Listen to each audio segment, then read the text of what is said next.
এই সেই রুটি যে আমাকে শ্বশুরবাড়িতে প্রথম শিক্ষা দিয়েছিল। বাড়িতে মা রুটি বেলতে বললে আমি রুটি বেলে হাত পা ধুয়ে তারপরে রাতের খাবার খেতাম, মানে ভাত। আর শ্বশুরবাড়িতে আমাকে বললো রাতে সবাই রুটি খায়, তুইও তাই খাবি। সঙ্গে সঙ্গে আমি বললাম না, আমি রুটি খাই না। আমাকে বললো সবাই রাতে রুটি খায়, তোকেও প্র্যাকটিস করতে হবে, শ্বশুরবাড়ি এসেছো এসব সব অভ্যাস হয়ে যাবে। তারপর একদিন আমাকে রুটি আর তরকারি দিল, আমি ভয়তে ভয়তে রুটি গালে দিতেই বমি বলে দেখে যা। আর রুটি খাইনি মাসখানেক। সকালে জল ঢালা ভাত খেতাম।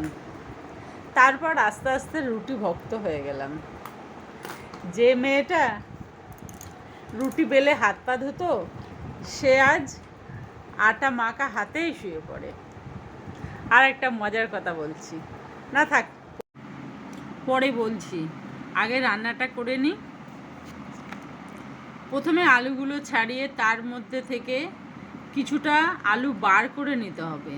তারপর একটা পুর বানিয়ে এবার একটা টক ঝাল মিষ্টির গ্রেভি বানাতে হবে।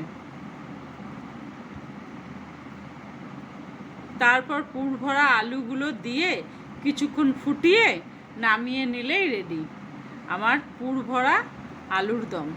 এবার মজার কথায় আসি। কথাটা হলো, মাসখানেক আগে আমার মেয়ের বিয়ে হয়েছে, তার আবার শ্বশুরবাড়িতে রাতে ভাত খায়।